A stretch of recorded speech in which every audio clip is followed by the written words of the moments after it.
구원 그 이후라는 제목으로 말씀을 잠깐 나누도록 하겠습니다. 우리가 지난주에 믿음의 선한 싸움을 싸우라 라는 제목으로 말씀을 나누었어요. 그 내용의 중심은 나는 하나님의 사람입니다 입니다. 우리 하나님의 사람의 소속은 하나님이며 이제는 우리는 하나님으로 살겠다 이렇게 고백하는 사람들이에요. 세상에 속하여 살았던 저와 여러분들을 하나님은 우리를 부르셨습니다. 그런 내용을 한마디로 정리한 게 구원이라는 말이죠. 자, 구원의 행위는 예수께서 저와 여러분들을 살리시기 위하여 십자가에서 피 흘리시고 죽으심으로 말미암아 우리가 어찌할 수 없는 우리의 죄를 하나님의 아들 독생자 예수께서 대신 자신이 죽으심으로 갚아 주셨죠.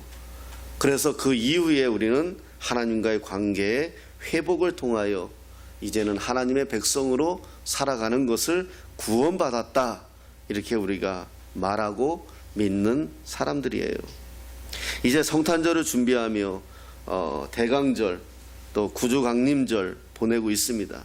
그런 의미에서 구원에 대해서 또 구원의 이후에 대해서 생각해 보려 합니다.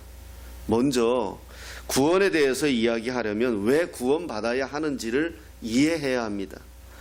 그리고 구원의 대상을 알아야 하고 구원의 목적을 알아야 합니다. 구원을 받는다는 것은 지금 구원받지 않으면 안 되는 상황임을 인식해야 됩니다. 물에 빠져 있는 자는 지금 당장 물에서 건짐을 받아야 됩니다. 그런 다급함이 우리에게 있어야 돼요. 그러면 내가 어떻게 된다는 것을 알아야만 내가 지금 구원받아야 되는 사람인 것을 고백하게 되겠지요.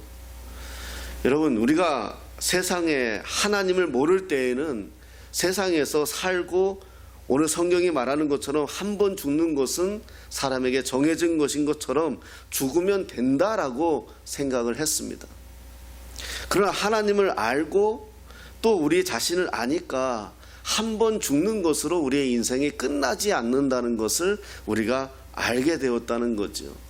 그럼 어떻게 되느냐? 하나님의 구원 밖에 있으면 우리는 정말 말하기도 싫은 상황으로 처해진다는 것을 내가 알아요. 마치 물에 빠져서 죽으면 이 아름다운 세상을 볼 수 없고 내가 사랑하는 사람을 볼 수 없다는 것을 처절하게 느끼는 것처럼 그러한 인생이 영원할 거라는 것을 내가 알게 되는 거예요. 그러다 보니까 어떻게 합니까? 내가 지금 구원받아야 되는 거. 몰랐을 때는 상관이 없었는데 알고 보니까 그런 세계가 있다는 것을 알고 보니까 다급해지는 거예요. 그래서 내가 지금 예수를 믿는 거예요. 그럼 내가 어찌할까? 어떻게 구원을 받을까? 어떻게 하나님의 백성이 될까? 성경에서 말씀하시기를 너를 위하여 십자가에서 죽으신 예수를 믿어라. 그리하면 구원을 얻는다. 이렇게 성경은 우리에게 말씀해 주고 있어요. 여러분, 하나님이 세상을 창조하시고 특히 사람을 창조하시고 가장 먼저 하신 말씀이 보시기에 참으로 좋았더라. 이 말은 보시기에도 좋지만 최상의 상태라는 거예요. 하나님이 우리를 처음 창조하셨을 때는 최상의 상태예요. 예를 들면 우리가 컴퓨터를 사요. 컴퓨터를 사서 처음 작동하잖아요. 속도도 빠르고 문제도 없고 작동이 잘 돼요. 근데 시간이 지나서 바이러스가 먹고 기기가 노후되고 문제가 생기면 어때요? 버벅거리기 시작해요. 그리고 크고 작은 문제들이 발생하기 시작해요. 더욱이 바이러스를 먹으면 큰 문제가 생겨버려요. 그러면 컴퓨터가 자기 마음대로 작동해버려요. 뭐 이상한 그림을 만들어낸다던가 보여진다던가 꺼버린다던가 내 의지에 상관없이 컴퓨터가 자기 마음대로 작동을 해서 내가 사용해야 될 내가 사용하지 못하고 무용지물이 돼버리죠. 사람도 그래요. 처음 창조한 상태에는 하나님과 교제하며 우리 인간이 보시기에 좋았더라 말씀하시는 것처럼 참 행복하고 좋은 상태에 있었는데 죄라는 놈이 들어와서 우리 인생에 지 마음대로 우리 인생을 그리고 지 마음대로 우리 인생을 망가뜨리고 그래버린다는 거죠. 그것을 우리가 뭐라고 말하냐, 정상적이 않게 컴퓨터가 작동하는 것을 우리는 뭐라고 말하느냐, 타락이라고 말하는 거예요. 타락했잖아요. 온 세상이 지금 타락하지 않았나요? 어찌 자녀가 자식이 부모를 죽여요? 어찌 자식이 부모에게 주먹질을 해요?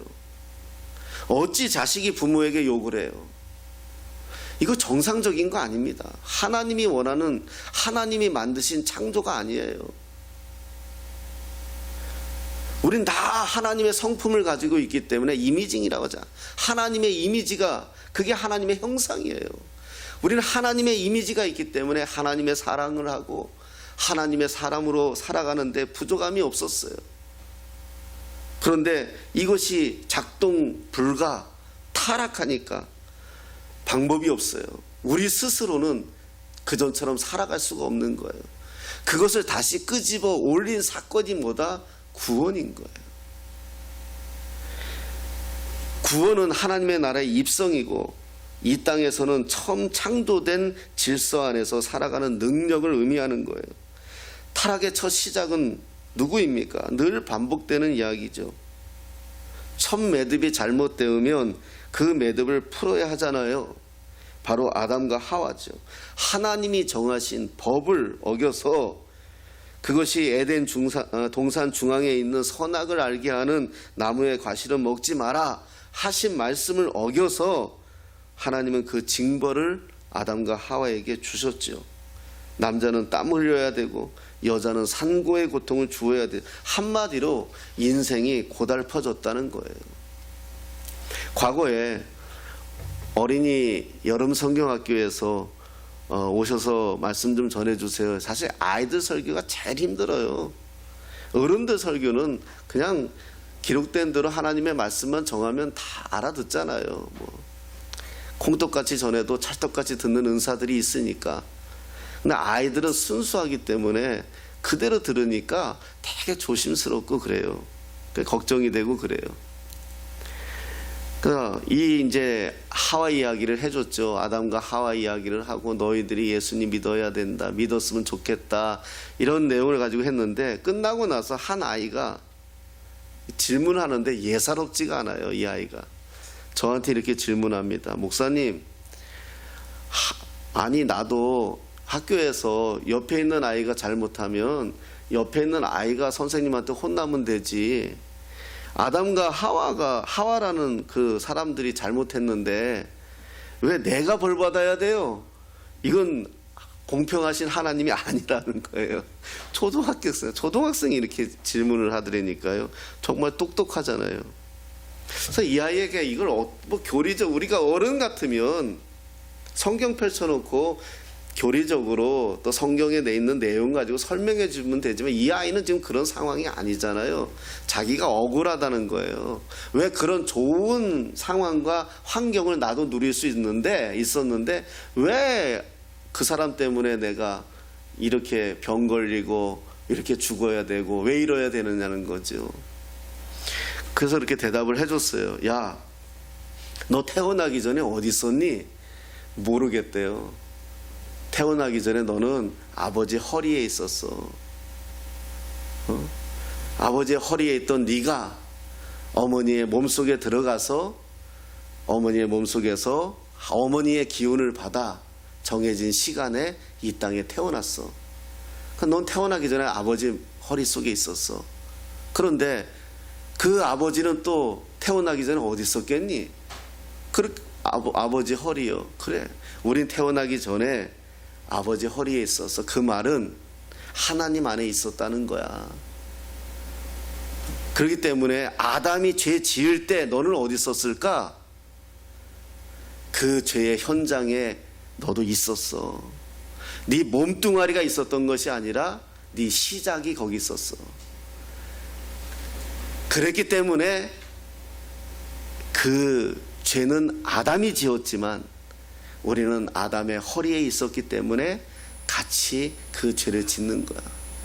지금은 그런 게 없어졌지만 옛날에 우리나라가 아버지가 죄를 지면, 전문 용어로 연자제죠. 우리 아이들은 그렇게 설명해 주지 못하지만 연자제가 있는 것처럼 그 자녀도 그 죄의 짐을 지고 이 세상을 살아야 됐던 때가 있었거든요. 마찬가지다. 그래서 그 아담의 죄, 우리가 그 아담의 죄를 해결해야 되는데 아담이 죽어뻗잖아. 없잖아. 방법이 없잖아. 그래서 두 번째 예수님을 이 땅에 보내주신 거야. 그래서 그분의 허리에 우리가 같이 있으면 그분이 십자가에서 죽으시고 살아나실 때 너는 아담의 창조보다 더 귀하고 더 아름다운 모습으로 다시 태어나는 거야. 그렇게 살아는 거야. 그러니 네가 얼마나 소중한 아이니. 이렇게 이야기를 해줬더니 알아들었는지는 모르겠지만 좌우지간 끄덕끄덕은 하고 갔어요. 구원의 대상은 바로 저와 여러분입니다. 성경의 초점은 저와 여러분이에요. 5일 동안 하나님은 천지 창조하시고 사람이 살기에 가장 좋은 환경을 만드시고 6일에 사람을 창조하셨죠. 흙으로 지으시고 코에다 생기를 불어넣으시고 생육하고 번성하고 충만하라고 우리에게 부탁을 하셨죠. 그때가 사람 사는 세상이었어요. 지금은 사람 사는 세상 아니에요. 지금 이 땅에서 우리가 사람 사는 세상이 아니에요. 그때는요, 호랑이도 사람한테 덤벼들 생각을 못했어요. 사자도 사람을 보고 덤벼들 생각을 못했어요. 그때는요. 지금은 어때요? 지나가는 똥개도 사람 보기를 우습게 알아요. 다시 그 세상이 회복되는 게 뭐다? 창조로 돌아가는 거예요. 우리가 거듭남이에요. 지금은 완전한 세상은 아니죠. 예수님 오실. 그래서 오늘 성경에 뭐라고 얘기했습니까? 두 번째 나타나시리라. 그때에 하나님의 명령을 무시하고 선악을 알게 하는 선악과를 먹자 사람은 타락했죠. 한마디로 시스템이 망가진 거예요. 이제는 하나님의 형상도 희미해졌어요. 죄에 오염되어 버려서 그 힘을 잃어버렸어요. 하나님의 형상을 잃어버린 거죠. 이러한 하나님의 자녀들을 보면서 하나님께서는 안 되겠다 여기셔서 거대한 프로젝트를 계획하시고 실행하시죠. 그게 우리의 구원의 사건이에요. 오래전에 몇 년 전에 노아라는 영화가 나온 적이 있어요. 기독교적 색채를 입고 영화 제목이 노아라서 봤어요. 영화를 보면서 계속 퀘션 마크를 달면서 한 3-4번 본 것 같아요. 그 영화 안에서의 내용은 노아의 사명은 동물의 구원이에요. 사람으로 인해 이 세상이 타락했기에 노아는 마지막 남은 자기 식구들도 다 죽이는 것이 그의 사명인 것처럼 영화는 보여줘요. 이 영화에서 노아의 자비로 오히려 사람들이 구원받는 것처럼 보여져요. 노아의 자비로. 그래서 하나님의 계획이 노아의 불순종으로 인해서 오히려 이루어지지 않은 것이 사람이 산 것처럼 그려져요. 하지만 중요한 것은 성경이 말씀하는 내용은 사람을 구하기 위해서, 구원하기 위해서 방주를 만든 거지 동물을 구원하기 위해서 방주를 만든 것은 아니라는 거예요. 사람을 살게 하기 위해서 동물을 태운 거지 목적이 동물이 아니라 사람이라는 거예요. 노아의 방주로 통해 구원받은 이 세상 가운데 하나님께서는 우리들의 구원을 이루시기 위해서 노아라는 한 사람을 부르셨죠. 믿음의 아버지라고 말하는 아브라함도 마찬가지고요. 하나님은 그 시대를 통해서 하나님이 구원하시기 위해서 하나님은 사람을 불러요. 그래서 저는 청소년 사역하면서 늘 아이들에게 강조하는 말이 쓰임받는 하나님의 사람들이 되자. 시대를 읽을 수 있는 사람이 예언자요 사명자이지 않겠습니까? 사명자는 사명 붙들고 살거든요. 한 학생이 질문을 합니다. 나는 사명을 잘 모르겠다는 겁니다. 도대체 나에게 사명은 뭘까요? 여러분들에게 사명은 뭡니까? 여러분의 자녀들에게 한번 물어보십시오. 너는 무엇 때문에 사니? 너의 사명은 뭐니? 네가 제일 행복하고 흥분하고 제일 기쁘고 즐거울 때가 언제니? 그게 사명이죠. 우리가 어제 저녁에 새벽 3시 반까지 하나님 이야기를 하고 이 코로나 시대에 어떻게 우리가 복음의 사람으로 살까, 이 시대가 우리를 압박하고 프레스하고 도전하고 핍박하고 교회 여러 가지 어려운 상황 속에 있지만 이 가운데에서도 우리가 어떻게 하나님으로 사람으로 살까, 우리가 어떻게 찬양을 부를까, 어떻게 우리가 말씀을 효과적으로 전할까, 새벽 3시 반이 되도록 밤새 같이 이야기하고 웃으며 고민한 것이 기쁘고 즐겁기 때문에 그 시간 그렇게 할 수 있지 않겠습니까? 그게 사명인 거예요. 밤새 하나님 이야기해도 피곤하지 않고 즐거워요. 밤새 주님의 이야기를 해도 기뻐요. 새벽 3시 반에 치킨 또 4마리 시켜가지고 또 그거 먹으면서 꺽꺽거리면서, 그래도 또 예수님 이야기 안 되겠다, 내일 운전해야 되니까 끝. 그 마무리 기도하고 헤어졌죠. 기뻐요. 어디에 가서도, 제가 천상교회 가서 설교했지만 어디에 가서도 저는 꿈꾸는 교회가 제일 기뻐요. 제일 행복해요. 기뻐요. 그게 사명인 거죠. 여러분들은 무엇으로 기쁩니까? 제가 먹는 거 좋아하긴 해도요, 더 기뻐요. 하나님은요, 인류의 구원의 시작을 하시면서 아브라함과 약속을 하죠. 그 언약이라고 말합니다.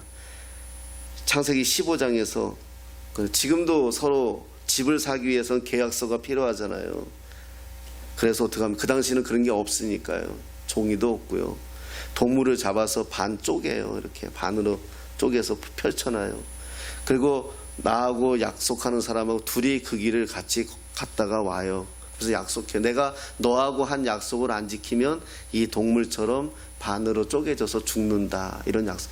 그 말은 네가 나 죽여도 나 할 말 없어, 이 말이에요. 이렇게 약속을 참 중요하게 여겼나 봐요. 과거에도. 그래서 이게 3,500년 전, 4,000년 전 이야기거든요. 그런데 예수님이 이걸 똑같이 하세요. 그때 있었던 법대로. 그래서 아브라함을 약속하는 거예요. 내가 너를 불러서 너의 자녀들을 통해서 하늘의 별같이 땅과 같이 너가 믿음의 아버지가 되게 하겠다. 부르셔서 동물을 반으로 가르고. 그런데 그때 있잖아요, 아브라함이, 성경을 자세히 보면 15장에, 창세기 15장, 그 아브라함이 자요, 잠을. 그리고 하나님 혼자 횃불의 모양으로 갔다가 와요. 다행이에요. 만약에 아브라함이 잠에 깨서 같이 갔다 왔으면 그 다음부터는요, 하나님과 약속 어긴 사람들은 다 쪼개지는 역사가 일어나는 거예요. 하나님 그거 아시니까, 우리가 못 지킬 거 아니까, 너는 못 지켜도 나는 지킬 거야, 그런 의지로 하나님 혼자 갔다 오시는 거죠. 어제 제가 은혜를 받았고 그 이야기를 들으면서, 간증의 이야기를 들으면서 한 분이 오셔서 그런 간증의 이야기를 들었는데, 제가 도전을 받았고 은혜를 받았어요. 우리 이영아 집사님 생각이 많이 났고요. 파킨스 병을 앓았어요. 교회가 그때, 지금은 이제 건축을 해서 1층으로 지금 왔어요. 그래서 목사님이, 저도 그게 도전 받았어요.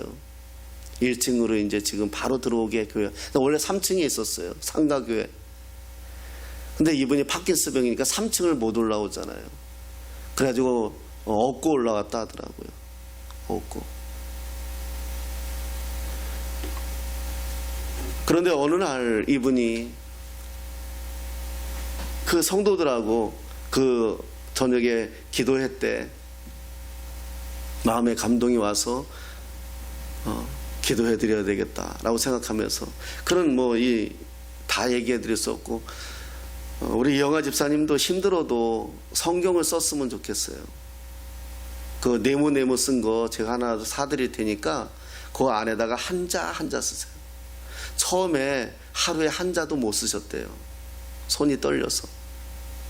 일주일이 지나면서 한 자 쓰고 10일이 지나면서 2자 쓰고 그러면서 나중에는 하루에 전체에 있는 한 장도 쓰게 되고 그렇게 하다가 그 어느 날 이렇게 수요 예배 때 기도회 때 기도하는 시간에 마음이 감동이 와서 우리 전 교인이 이분을 위해서 기도합시다. 그 전에 어떻게 하냐면 전화가 왔대요. 못 일어난다고.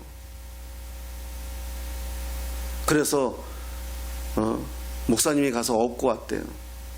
같이 차로 태우고 와서 3층까지 업고 올라왔대요. 그래가지고 같이 기도하고 그런데 나자렛 예수의 이름으로 일어나라 일어나셨어요. 그리고 저기까지 걸어갔다 오라니까 걸어갔다 왔어요. 집에까지 걸어가십시오. 걸어갔어요.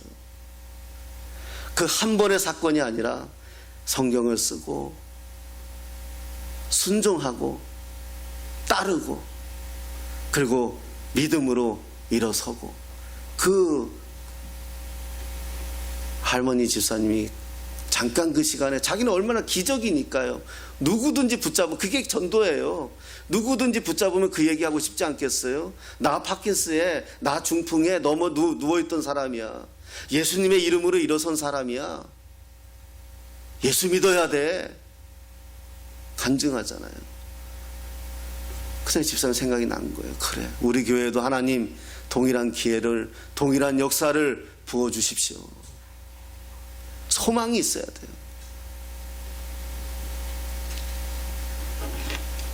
하나님은 우리의 약속을 지켜요. 여기에 성경에 써있는 모든 약속, 우리가 성경을 왜 씁니까? 성경을 쓰기 위해서 쓰는 게 아니라 성경 안에는 내용을 더욱 알기 위해서 쓰는 거잖아요. 수없이 많은 약속이 있어요. 이 안에 내가 이렇게 하겠다, 내가 이렇게 하겠다, 내가 이렇게 하겠다. 하나님의 말씀을 믿고 그 말씀을 의지하고 그 말씀을 그대로 내가 내 삶에 적용시키면 하나님 약속을 지켜요.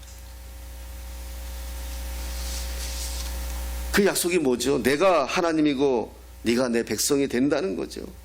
한마디로 하나님께서 우리를 책임져 주시겠다. 죄송한 표현이지만 저는 그래서 하나님이 참 바보 같아요. 우리를 사랑하시는데 얼마나 사랑하시는지 바보 같을 정도로 사랑하시는 하나님을 발견하게 돼요. 죄진 자녀들 죽거나 말거나 내버려 두시면 되지, 그 자녀를 잘못될까봐 안절부절하시는 하나님을 성경을 읽다 보면 읽을 수가 있어요. 하나님이 우리를 얼마나 사랑하시는지요. 아담과 하와가 죄짓고 하나님으로부터 에덴 동산에서 쫓김을 당하지만 그냥 보내시는 하나님이 아니잖아요. 가죽옷을 입혀서 보냈다라고 성경에서 말하고 있어요. 가죽옷을 입혔다는 건 뭐예요? 동물의 가죽이면 동물이 죽었다는 거 아니에요. 죄진 아담과 하와를 에덴 동산에서 비록 약속으로 내보내지만 그냥 내보낼 수 없어서 동물을 죽여서 그 동물의 가죽을 입혀서 보내시는 하나님의 마음을 우리가 읽게 되면 그 사랑을 볼 수가 있는 거죠. 그 동물이 누굽니까? 동물의 가죽옷이 뭐예요? 성경이 말하는 예표는 바로 예수 그리스도예요. 우리 죄를 위해서 죽어야 하신다는 거예요. 구약에서는 그러하지 않았습니까? 그런데 이러한 하나님을 세상은 그 하나님을 적대하고 대적합니다. 하나님이 보내주신 그 시대의 선지자들을 배반하고 죽이고, 에레미야 선지자는 나무에 넣고 톱으로 켜서 죽이고, 이것이 죄악으로 관영한 인류의 상태이지요. 그럼에도 불구하고 하나님은 어떻게 하십니까? 결국 독생자 예수를 이 땅에 보내셨다는 거예요. 히브리서 9장 22절에 이런 말씀이 있어요. 율법을 따라 거의 모든 물건이 피로써 정결하게 되나니 피 흘림이 없은즉 사함이 없느니라. 약속하신 거예요. 피를 흘려야, 누군가 죽어야 죄를 사함받을 수 있다는 거예요. 그런데 동물을 죽이면 그때뿐이라는 거예요. 그래서 완벽한 제사, 완벽한 제물, 하나님의 아들, 죄 없으신 예수 그리스도를 죽이시는 거예요. 십자가에서. 그래서 그 피로 저와 여러분들을 구원하시는 거예요. 오늘 성경은 뭐라고 말씀하십니까? 사람이 이 땅에 태어나 한번 죽는 것은 당연한 이치라고 말해요. 그러나 그 후에는 심판이 있다는 겁니다. 그런데 예수 그리스도가 죄와 상관없으신 그분이 우리의 심판을 담당하시려고 단번에 우리를 위해 대신 죽으셨다는 거예요. 언약의 성취죠. 과거에 패션 오브 크라이스트라는 영화가 있어요. 한번 보실 수 있으면 보면 좋겠고, 교회에서도 한번 보여드릴까 싶어요. 그 영화에 보면 예수님이 골고다 언덕에서 십자가에서 처절하게 매달려 계세요. 저는 이 모든 장면에서 그 장면이 지금도 기억나고 내가 정말 눈물이 났어요. 저는 그게 보였어요. 십자가에서 뭐 채찍 맞는 장면, 죽는 장면, 이런 거는 다 영상이니까요. 모르겠고요. 의미만 보면 되니까요. 그런데 십자가에 매달려서 예수님께서 다 이루었다 하시면서 고개를 탁 떨구는 순간 하늘에서 물방울 하나가요 팍 떨어져 가지고 땅바닥에, 그 메마른 땅바닥에 퍽 떨어지면서 물방울이 탁 튀는 장면이 나는데, 정말 거기에서 제가 저는 그것을 하나님의 눈물이라고 생각했어요. 비록 영화에서 그려진 이야기지만 제 마음엔 그랬어요. 여러분, 그때 어떤 일이 벌어집니까? 마태복음 27장에서 그때의 그 떨어지는 그 장면을 어떻게 그리고 있습니까? 성소와 지성소를 구분하는 휘장이 위에서부터 아래로 찢어지고요, 돌들이 터지고요. 무슨 말입니까? 지금 누가 죽는지 알아요. 자연도 지금 누가 죽는지 아는 거예요. 갑자기 하늘이 어두워지고요, 햇빛이 가려지고요, 막 그런 역사가 일어나요. 자연도 지금 누가 죽는지 아는데 가장 아름답고 하나님의 형상을 닮았다고 이야기하는 사람들만 모르고 오히려 예수님을 조롱하지요. 하나님의 마음이 어떨까? 이 세상 천지는 지금 죽는 분이 누군지 아는데, 휘장은 찢어지면서까지 하나님의 마음을 표현하고 있는데 우리 사람만 몰라요. 그 역사로 인해서 세상이 바뀌어졌잖아요. 우리의 죄를 사함을 받기 위해서 동물의 피가 필요했는데 이제는 필요 없잖아요. 오늘처럼 예배하면서 예수님 한마디면 되잖아요. 당신이 나의 구원자이십니다, 이 한마디면 되잖아요. 이 고백을 우리에게 주시기 위해서 죽으신 거거든요. 그리고 이제 우리의 주님이 되신 거잖아요. 이 세상에 이런 일이 없어요. 어떤 신이 자기 피조물을 위해 죽는단 말입니까? 신을 위해서 피조물이 죽는 것은 있어도 피조물을 위해서 신이 죽는 것은 이 세상에 없어요. 바로 예수 그리스도가 그렇게 하신 거죠. 이것을 성경은 뭐라고 말씀합니까? 약속 있는 첫 계명이다, 이렇게 말하는 거예요. 이 약속을 믿으면 하나님의 사랑은 대신 죽어주는 사랑이에요. 감정에 따라 움직이는 사랑이 아니고요.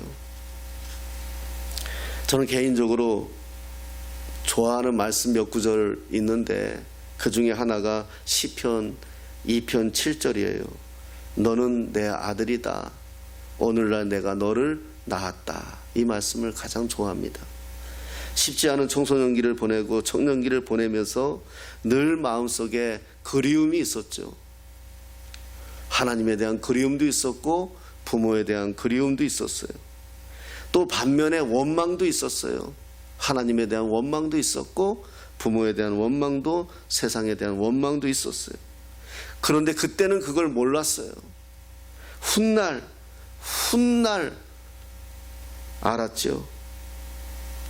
하나님도 저와 함께 울었고 하나님도 저와 함께 아파하셨고 하나님도 저와 함께 기뻐하셨다는 것을 훗날 알았죠. 나 혼자 세상 살았는 줄 알았는데, 천둥 벌거숭이처럼 사는 줄 알았는데 하나님은 항상 내게 계셨죠. 그래서 오늘 아침의 기도도 하나님의 영광을 보게 하여 주시옵소서. 저는 하나님을 볼 수 있을 만큼의 그런 과분한 사랑도 원하지 않습니다. 그저 하나님의 영광만 가득하다면. 시편 2편 7절이 너는 내 아들이라 오늘날 내가 너를 낳았다. 이게 저에게 주시는 말씀이었거든요. 그 다음에 제 입에서 방언이 터진 게 아버지예요. 저는 중학교 1학년 때 아버지 돌아가시고 나서 내 입에서 아버지란 말이 없어졌거든요. 아버지란 말이 없어졌어요. 할 수가 없었어요. 책을 읽다가도 아버지란 단어가 나오면 의식적으로 하지 않았어요. 근데 내가 너를 낳았다.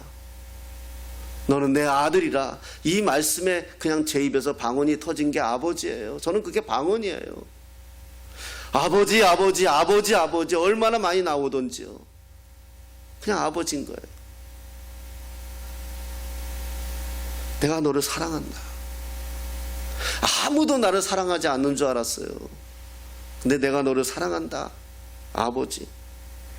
사랑하는 여러분, 예수님은 우리의 의지와 상관없이 오늘도 우리와 동행하십니다. 예수 그리스도 앞에 나오는 방법밖에 없어요. 우리 주 예수 그리스도가 십자가에 피 묻은 손으로 우리를 바라보시며 지금도 우리를 만지시고 계세요. 그분의 사랑을 깨달으시기 바랍니다. 예수 그리스도께서 죽으시면서까지 우리를 사랑하시는 그 사랑을, 그분을 초청하십시오. 그분을 영접하십시오. 환난이나 적신이나 그 어떤 것도 하나님의 사랑에서 끊을 수 없다라는 확신을 우리가 가져야 합니다. 제목이 구원 그 이유입니다. 이제 우리는 예수로 인해 살았으면 좋겠습니다. 우리의 입술에서 예수가 나가고 우리 자녀들을 볼 때마다 예수 믿어야 한다. 어른들을 뵐 때마다 예수님 믿으셔야 해요. 제가 이번에 가서 그 청년들, 이쁜 청년들 둘이 왔길래 그 청년들을 기도해 주면서 그런 이야기를 해줬어요. 내가 늘 이야기하는 이야기 아닙니까? 영어 단어가 너를 행복하게 하고 수학 단어가 너를, 수학의 공식이 너를 삶을 윤택하게 할지라도 그것이 너의 인생을 지켜주지 못한다. 너를 지켜주는 것은 오직 예수다. 그렇게 말했어요. 여러분, 예수 안에서 살아가십시오. 소망하십시오. 우리가 얼마나 이 땅에서 영화를 누릴 것이고 얼마나 이 땅에서 우리가 살겠습니까? 오직 예수, 그분으로 인해서 즐겁고 그분으로 인해서 감사하고 그분으로 인해서 승리하시는 저와 여러분 되시기를 예수님의 이름으로